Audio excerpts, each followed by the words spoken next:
Yes, here we are live with Paul Kelly. Hey, Hey, Paul. Diane. How are you? I mean, I've been better, I've been worse. And that's one of the things I just wanted to start with was, I think one of the things that people, I think they like to know the person behind, the voice. And we were supposed to have an interview like a month ago, and I called you and I was like, Paul, I I can't, know. I was so I looking forward can't, to it. I I can't know. do it. And I just want to say, like, I'm separated from my wife, and it's Yeah. been a terrible time. And it's funny because for a long time in my life, when I heard people were separating or divorcing, I would kind of be like, come on, get it together. Yeah. Come on, you're not trying hard enough. I was kind of Right. like judgmental and kind of critical. And Yeah. so I just wanted to take a minute and give a shout out to all the people that may have be struggling in their relationship, that may have been through a Yeah. divorce, that are in a separation, because it is intense. And then Yeah. when I was like, Paul, man, I can't believe it. And you were like, well, Diane, and then you shared your story a little with me. Yeah. Yeah. Yeah. And I think everyone's got a little story, and so you can come along somebody, come beside you, and say, hey, listen, I went through this in my life in a way. And it's time. It takes time. No one can shorten your time.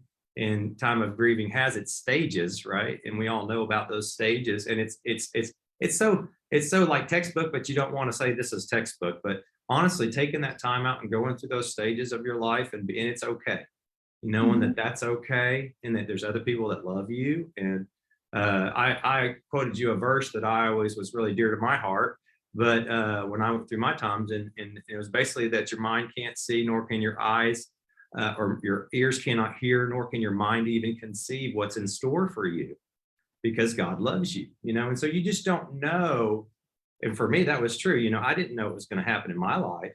I just had to go every day and live it out, and be around other people that cared about me, and yeah, and have honest opinions. You can't be by yourself. That's why we are made to have a companion or partner. It doesn't matter who it is, somebody, even friends that come alongside you, and it's not just you by yourself, and you have sounding boards. And I think, and always says, surround yourself with people that you want to be like. Surround yourself with people that inspire you.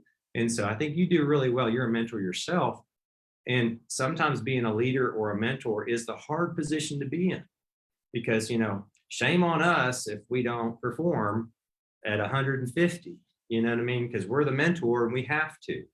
So that pressure sometimes is on you, and you have to let go of that stuff. And I think the hardest thing is being too critical of yourself.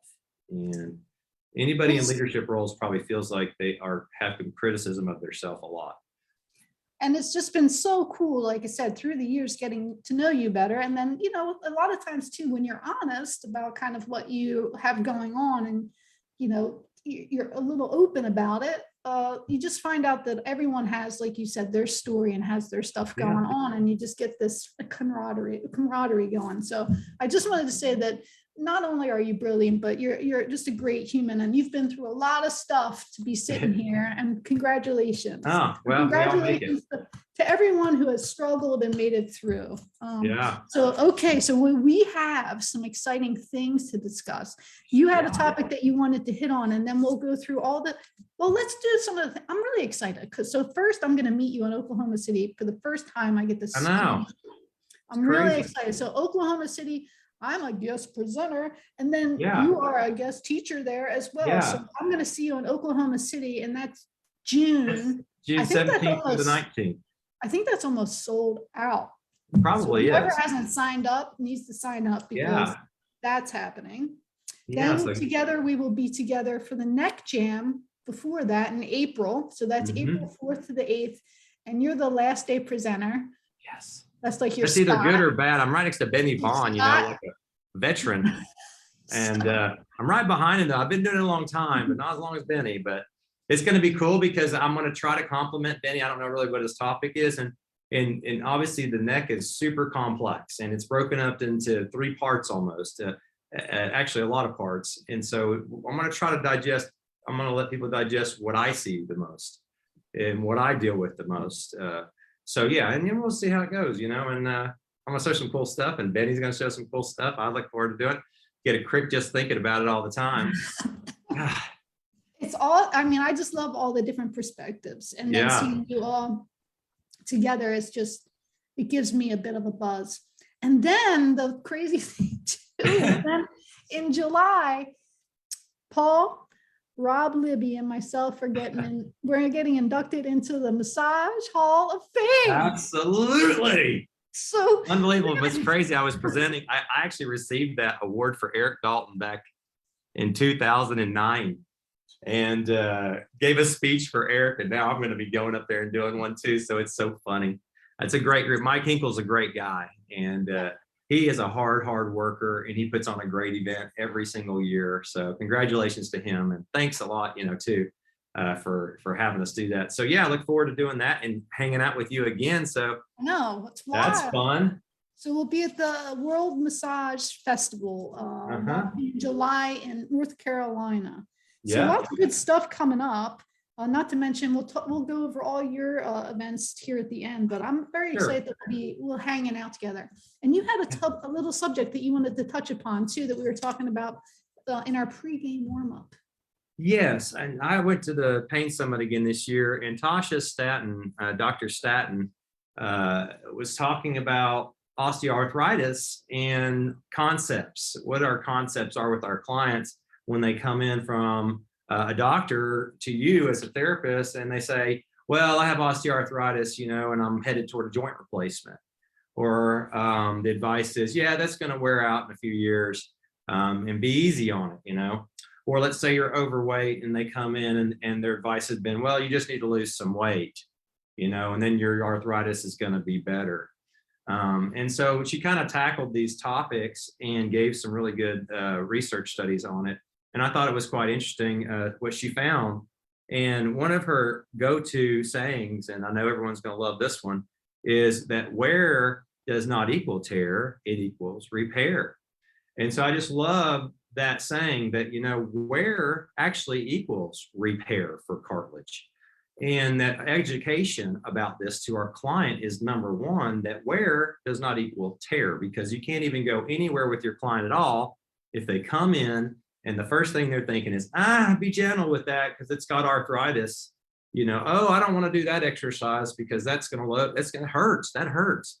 Well, good. That's what I say. Good. It's okay to hurt a little bit in those joints. We're sanding the joints. And that's what I used to always tell people. We're sanding these joints as we move the articular cartilages and we compress and we do this. We're sanding those surfaces and we're creating all this, what they call aggregan, which is chondrocyte type materials that helps produce more of this cartilage that we want, and it adapts.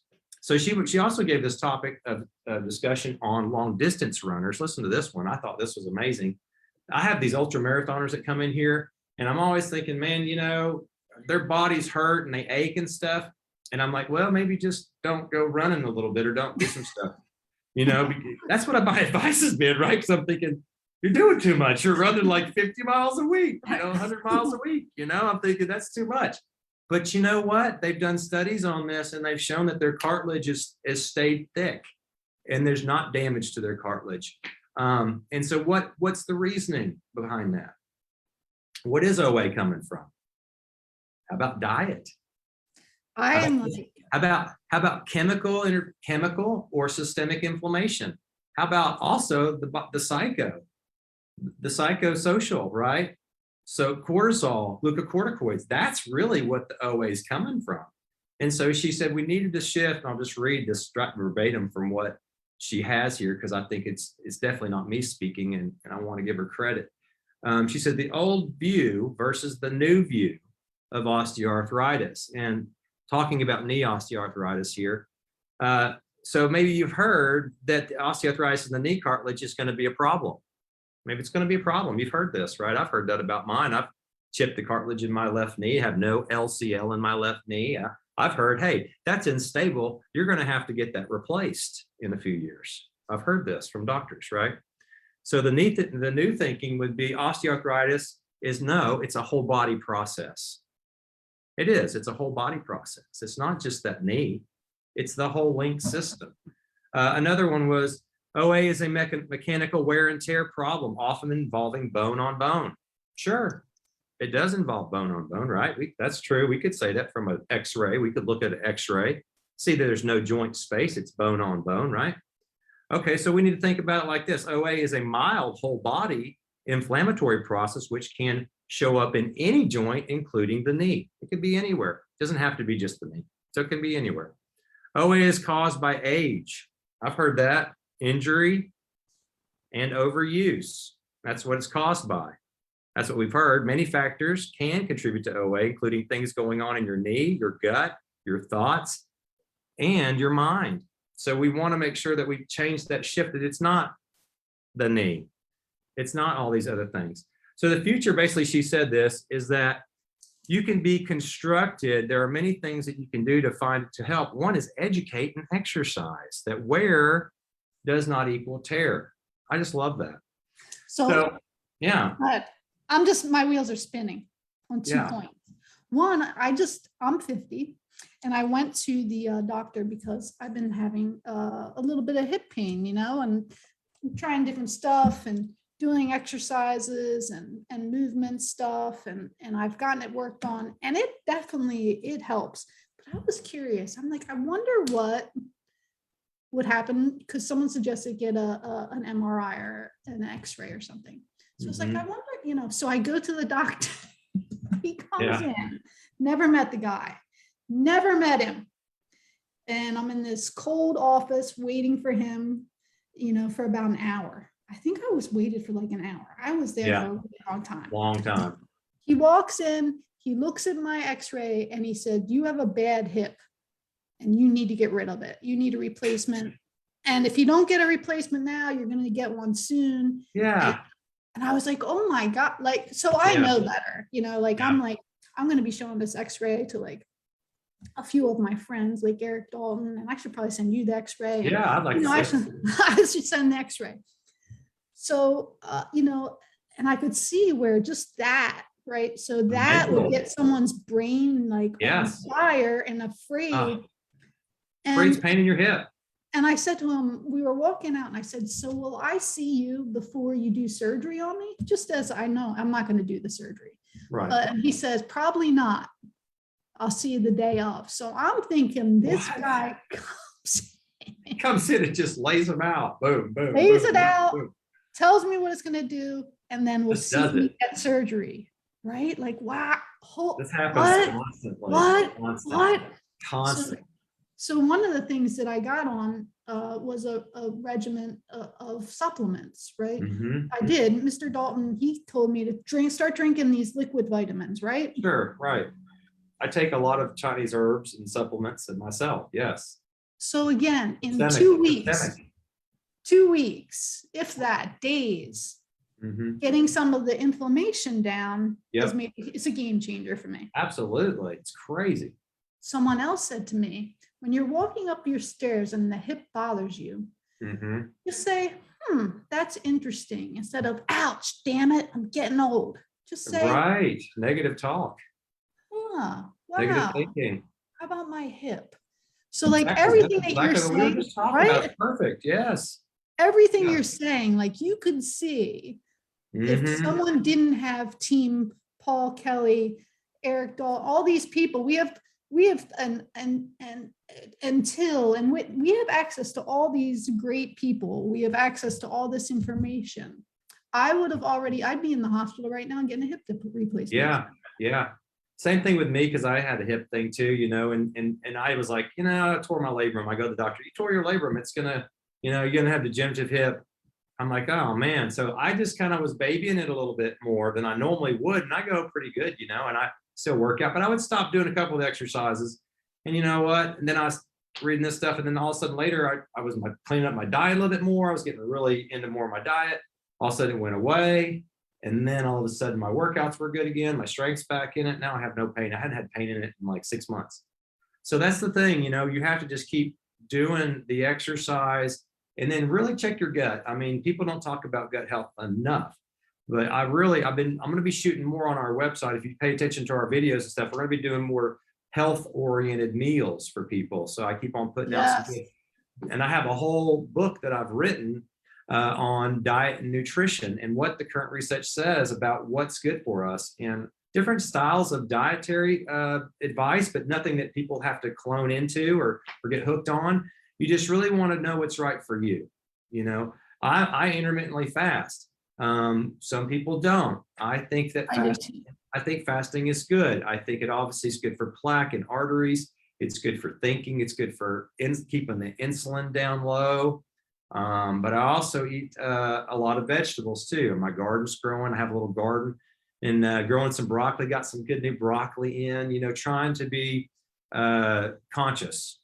And yeah. I don't know if you knew about this about me, Paul, but I went to New York. I went to Manhattan, and I took a nutrition class, there. And I have to say that, one of the things that they go over too is if you can't pronounce what's on a food label, Yeah, right. and like Don't if eat you it. look at how many of the first ingredients are high fructose, whatever. I don't even know the words because I don't really eat that stuff. Right. Like, Yeah. if you can't pronounce it, and I always picture too, tell me if this, how you feel about this, is if I put something like that in my body, I would think that my body would almost defend against it. Yeah, it has an inflammatory response against those Right? things. So Yes, it so doesn't it even, doesn't it doesn't know assimilate, it what doesn't recognize it, right? It's broken down chemicals. And so the body looks at whole food. It looks at the organic chemistry, not the inorganic. It's in there, it becomes inorganic at that point. And so then the liver has to secrete all these extra enzymes, which is taxing to the immune system. So you basically start this inflammatory cycle. And that's why, eating is, we talk about repair, where repair is in also what we eat. And so getting those proper nutrients. And here's the deal. Can you build a good house with balsa wood? If anyone knows what that is anymore, right? Snaps like, you could blow on it. So we want to build the wood needs to be strong. Our muscles and our bones need to be strong. That's our structure. And the exercise is just a bonus. huge, Yeah, it's just a huge bonus. bonus. One Yeah. of the things too, when I was selling cars, I used to sell You've done cars. everything. Oh my goodness, you sold cars. I did. I've I had was a a waiter, so there you go. We've all done it all. So I was sitting there and there was this couple that came in and they gave me their driver's license before they purchased the car. And I was like, holy shit. They were like 50 years old and they looked so good. Right. And I said, how do you do it? How do you do it? And they said, you are what you eat. If you eat a Big Mac, then you're a Big Mac. And I don't think I think in that moment, it really sunk in that my food creates my body. If my food is the building block of who I am. So yes, Sure. and very, very distinctly, scientifically, any way you break it down, when I eat that Big Mac, I am the Big Mac. Is that true? Yeah. Really? You have to get rid of the chemicals that you ate. Okay. So a lot of that food's not real, like you said. And so you're going to probably have some gastric distress, some problems with your bowels, and your body's going to excrete it as fast as it can. And so it does process that food and get rid of it. So if you ate it one time, it's not going to kill you. I don't want people to get the wrong idea, because then you have started eating disorders. Because I was a bodybuilder, okay, and in bodybuilding, I when I trained for my big competitions for the state comp and the high levels, I would eat perfectly on a regimen schedule daily. For over a year and a half to 2 years, I ate perfect. And when I say perfect, perfect in a world of additives of all sorts, like sodas and crap chips, anything that's not real. I ate things that were all real, mainly vegetables and whole foods. And I still eat that way pretty much today. But I will tell you, the benefit outweighs it. I mean, it is amazing. And then as you get older, we do need more protein. If you look at aging studies, we need to say, because we're losing our what they call CSA, which is the circumference area of our mass, which is our muscles. So we're losing that as we age. We need to consume a little more protein, and the intensity of our workouts needs to still stay high. Now, the duration doesn't have to be as long, right? We know that. but it Yeah. still needs to be high. And so like for me, the example, I went in here, I do a lot of my physiokinetic workouts with the bands. We do know that bands and proven research are the best. He has the best equipment. Paul Kelly on his website. I have Yeah. the bands, I have Love the people ball, working awesome out with stuff. it. Thank you. But yeah, the band stuff is killer. I have a workout coming out with one of my pro skaters. He put out a little workout. He's hilarious. As he's a California, San Diego surfer skater pro, and I sponsored him, and he's been on the ESPN. He's been on the X Games. He's been in the Olympics. He's incredible. His name's Beaver Fleming. He's going to do a little workout. We're going to kick it out to everybody and hope they like it. But that's the idea. You don't have to have any equipment but a band and a wall or your body. And you can do all these things that are anti-aging and made for longevity. It makes you resilient. And that's the thing. Aging is not a disease. Aging is actually, yeah, they talk about like, oh, you have degenerative, disc disease. You have, oh, you're just getting older. That's BS. My old people that I work on here, my elderly, 89 years old, just had one in, kicking butt, man. She's not only is she whippersnapper up top, but she's whipping, snapping down below. She's moving, and we dance in there. We do all kinds of movement varieties in the gym, and it's great. And so even on the therapy table, that's what I'm teaching in classes, getting them doing movements that are rhythmic on the table and starting to stimulate serotonin and dopamine, and also that IGF, growth hormone, all those factors that repair that cartilage. I know. I think I was telling you before we went on. My neighbor, he's 76, and we do like fence talks, like that TV show. I don't forget what it was called, but we'll just talk back and forth. And he got 12 tons of stone delivered. 12 tons, Wow. right? So I watched them the first day. I'm like, damn. And I was like, I got to go over there and help him. So the next day, there's probably about half of that left. And I'm doing barrels of pushing and shoveling the stone. And I'm like, I'm close to throwing up, let's be honest. Wore you out. I'm like dying. And he just was like, do you want me to get that one for you? And he just kept going. And then I left and I peeked out my window, and he was still doing stuff out there. Yeah. But his body, he said, whatever I do, I never stop. Yeah. He was a construction worker his whole life outside doing these things. And he said, what I do is I just don't stop. You got to keep moving. And so it's true. Yeah. I mean, he to me is absolutely amazing. We're going to hate this one, but the research on movement is that sitting should only be 1 hour a week. Or I'm sorry, a day. I said that wrong. That'd be impossible. A day. Oh my gosh. Could you imagine 1 hour a week? We're all in trouble. We're all going to die. No. It's just, 1 hour a day. So actually that makes sense. You really shouldn't be sitting all that much. But yeah, that's kind of what the stats are. They say 20% decline, and stats are stats. 20% decline in mortality. So decrease in mortality 20% a week. So let's say you're sitting a whole lot every single day, your mortality rate goes up and your morbidity goes up. So your disease factors, cardiovascular disease, atrophy of your muscle mass, everything is adapting to seated behavior. And guess what? Your rib cage is probably the biggest problem. Did you know that? Not yours, but like people's rib cage from sitting, because we collapse, and then we get hard in the back gets hard, the front gets tight. And so you see the turtles that come in your office that's lay on the table, got lots of turtle backs, and those turtle shells are hard. So we want to tap on those turtle shells and get those things moving, right? Get them breathing, So that's the big thing. And I'll be talking, that's one of my topics going to be for the neck, is really that necks are a rib cage dysfunction. So that's going to be kind of what I'm going to be discussing, and how do we solve that first? Because you can work on this neck, it doesn't matter. But if this right here looks like this, and this on top of, you know what I mean? And that hurts doing that. But if that's what that looks like, and this rib cage and the chest is down, then forget this work. You know what I mean? So that's kind of, I gave away my topic. It's okay. Well, you know what but that's okay. That's what I'm going to talk about. This is not, I'm not the most scientific. Let's be honest, right? But one of the things that I think too is people are just always thinking. We lead with our heads. Like most people live in their mind. I thought that in sports. So it's like, I think we're all just so busy in our heads, leading with our heads, walking with our heads, sitting with our heads. Get out of your head. We are not built, our bodies aren't built for that. We're not built to be from here up. We're built to be in our bodies, present, picking shit up, putting it down and moving around, so it's hard the way that we've, the way society is you got to fit that in. You got to fit the movement in.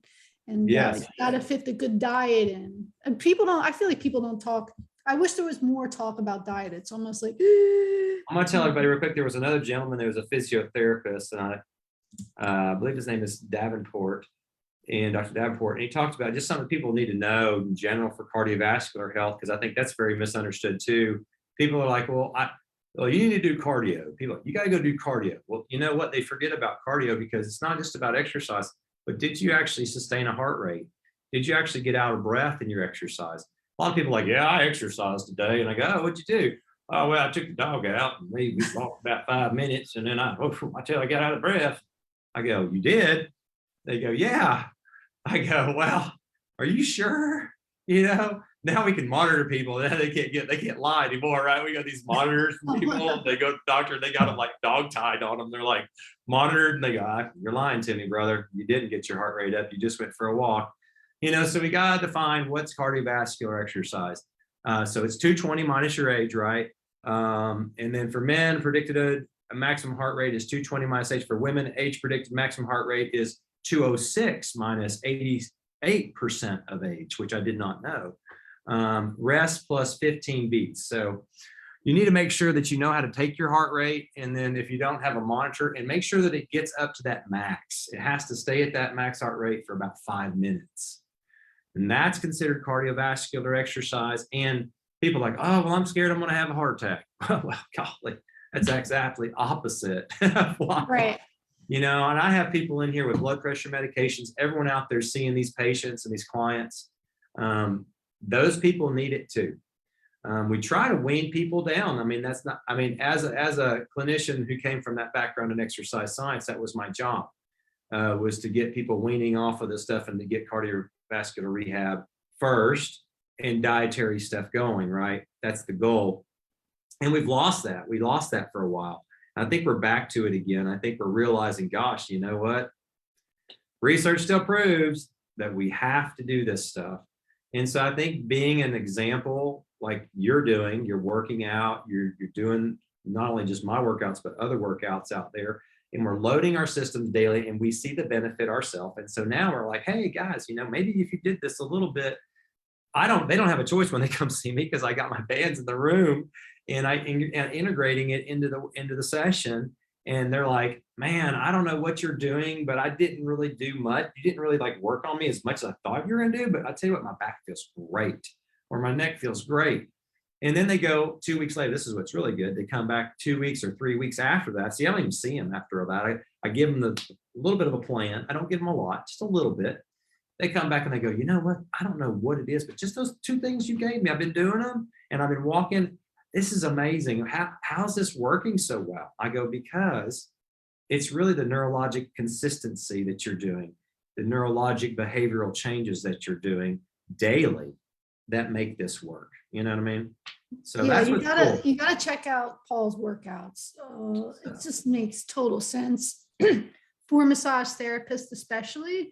And I feel like one of the things too is if you learn how your own body works, that's for me the best education. Yeah, you can pass it on a lot easier, right? You can't teach experience. Yeah. That was Eric and I saying forever. Eric Dalton and I, we also always tag back and forth. That was my saying. That's your saying. No, you can't teach experience. And here, I got one for you right here. The name of my business is the Temple of Human Performance. This is for everybody. So I made these shirts for everybody, but here, this is the true answer. If you can see that. True anti-aging. Can you see the back of my shirt? Did it have anything on it? Yeah, true anti-aging. Absolutely. So what is it? Movement. Movement is longevity. It's true anti-aging. So when you're moving your body and you're breaking your cartilage down by moving it, you're sanding it, and you're forcing these fibers to flex and extend. And that's how you stretch. That was something I talked about in the last hip jam. And I really wanted to emphasize that massage therapists need to know that you cannot stretch these muscle bellies without them eccentrically loading them at the same time. So if you're doing physical stripping type work out there, still, you're not affecting that soft tissue. Those muscles are made to resist any kind of longitudinal pulling, especially the hamstrings and especially the quads. They're made to resist it. So really the best way for us to be lengthening that tissue is through an active lengthening process, or eccentrically loading that tissue only. It has to come from what we call upstream down. So we want to make sure that people understand that in therapy tables, if they're sitting there cranking on legs, you're not stretching those muscles the way you think you are. They're actually going to resist that. Now we do P&F releases and those types of things, but that still is not held. It's not held up here. It's what we call reflexive. And reflexive just comes from the lower motor. It doesn't come from upper motor. So we have to remember these types of things as we work on people so that we actually get true lengthening of tissues where we want it, but we don't want instability. That's the other thing that people don't get. You're destabilizing a person on a table. If we're getting them super loosey-goosey, that is not your objective for therapy on a table. It is not to make them super hypermobile everywhere loose. It's to make them stable. So we don't want to do too much. And so that's kind of what I really want to get across to the manual therapy industry and teach them that, the stability part of it makes everyone loose. So that was an interesting concept that I had to get through because I was a stretcher, man. I was an old, gymnastics guy, football sports, all different types of stuff, track. Before track, I was stretching all the time. You always stretched your hamstrings. How dumb was that, right? We were stretching hamstrings. I was pulling hamstrings because I stretched them, thought I was, right? I didn't know. And then injuries and compensations that I had, messed me up, and people don't understand those things. So it's fun to get out there and broaden the perspectives on our system, our locomotor system, and nutrition, throwing that in there. I like to give people all those little tidbits when they come into seminars, because that's what I do in my practice. That's the experience that I have. And just like you were saying, for the different valuable instructors that we have out there, like James and Eric and Till and Robert, and gosh, I'm gonna leave people out if I start doing all stuff, but all of them out there, Tom, everyone. The point of it being is that there's all these great areas to reach out to that everyone has their expertises in. I think that's nice that we're all talking, and I think that's one thing that COVID did to everybody, isn't it? Is they kind of forced people to talk to each other again. And that's good in an industry like this, because, I think we got I'm not going to say this, but we kind of got dumped on a little bit during COVID. I was just reaching out to the Florida state chapter president down there for Pensacola, that region, and they have lost 8,000 members. And so that is horrific that the people in the therapy communities have dropped out of therapy. And so we want to stimulate that community. We want those people to know there is a need for hands-on manual therapists. There is a need for quality hands-on therapists that really make a difference in these people's lives. And my clients, as you know, and your clients, I've had for 25 years, some of them. I've had them originals. I've had them die. I've had them go through their stages of life with me until the very end. And that's what you want, and it's not that I'm holding their hand the whole time, but I'm there for all those supports, and so anyway, 100%. we're getting happy. But no, I love it. It's true. What a great gift. We have some of the clients of Freedom Massage have been with me since I was working out of my house. I was doing alcohols in 98, gosh. 98, so there's nothing quite like that. Awesome. We have a huge opportunity to make a huge difference in this world, one body at a time. And, real shout out real quick. I got a seminar in Pensacola coming up. It's in 2 weeks. Tell us your seminars. Yeah, go ahead. Yeah, so March 19th and 20th. And if you're in Pensacola or Alabama or any of that area, even Tampa, I've got some people coming up from Tampa. It's going to be a lot of fun. We're going to be doing stability and mobility training on the table. Teach you how to do this to your clients, and pain management. Teach them how to get out of pain using movement therapies on the table and showing you how to use the system for resilience. And in April, we're going to be in Dallas, Texas, and you're going to be there, but I'm missing you. April 30th through May 1st. And hopefully James Flossie's going to come out to my seminar too and say hey to him. He's a good friend.